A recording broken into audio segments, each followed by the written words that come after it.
Here we have Morgan's backstroke underneath the water. You see her getting a pretty good solid dolphin kick. She is going a little deep on that start, so she is having to come up real high. We don't want this kind of an angle as you're coming up to break the surface. We want to be able to go in a little bit more and then come at a lesser of an angle. Breakout's just a little bit early because of how deep she is. I know we worked on that dolphin kick a little bit during morning practice, so we want to make sure that you're really thinking about doing those underwater dolphin kicks for power. As we go through that stroke underneath the water, we want to be able to enter at that point in time, so your hand is entering right about here, and then you're starting to actually pull all the way through that stroke.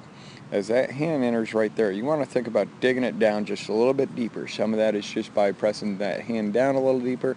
The other part is going to be getting a little bit more body rotation. Once you get to this spot here, you're going to think about pushing all the way straight back past your feet. That way you're going to be able to achieve that straight line idea that we know that is the fastest way to go.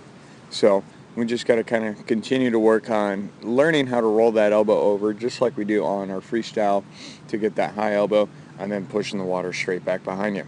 As we go through that kick, we're going to be able to see here just a minute that you actually have your legs bent quite a bit. You've got a very large flutter kick for your backstroke. I'd like to see you really try and tighten that up a little bit so that we can get things to kind of speed up a little bit more.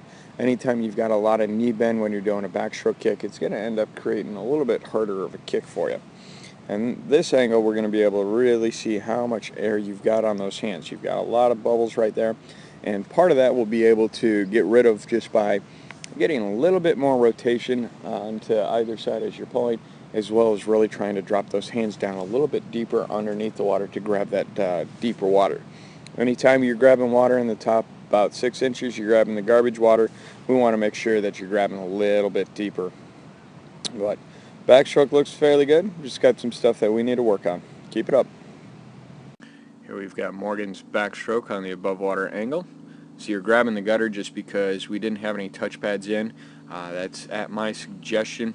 As we see her going through the start, she's really just kind of throwing her upper body back. Anytime you hear that command for go, whether it's a whistle, whether it's the horn, or whether it's somebody saying go, really think about pushing through with your feet first and trying to launch yourself up and out of the water. I can see from the above water angle that we do need to actually work on getting your hips a little bit closer to your heels on that backstroke start. That way you're really going to be able to give yourself a really good amount of explosive push to get you up and out of the water. And since you moved your upper body, you just tended to push straight back into the wall, which ends up making it a little bit less effective of a stroke.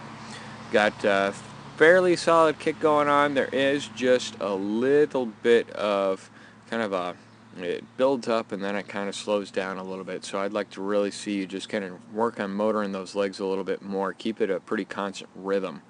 Head does stay really pretty still as we're getting into the turn. And get yourself rolling around here, and we go into that crossover stroke. You're taking a straight arm pull right there. I would like to see you actually bend that like you would freestyle, because it's then going to be able to get around and back up in the front a lot quicker. So you go through the turn, tucking that chin. Again, we can tuck up those heels a little bit quicker to be able to get you around a little faster, get you up to speed. I think on these underwater dolphin kicks we can get a lot more range of motion. You've got just kind of a little itty bitty kick. Make sure you're working on kicking both the upbeat as well as that downbeat, and really try and engage those hips. They always say kick from the hips. The dolphin kick really does tend to come from your chest, but the ability to generate more power and more speed is where your hip drive is really important. So make sure you're really just trying to drive your hips up and down. Get a good range of motion on about the first 2 dolphin kicks, and then as you get further out, work on trying to tighten those up and speed it up. Get you moving full speed here again. See that the arms are doing really pretty good.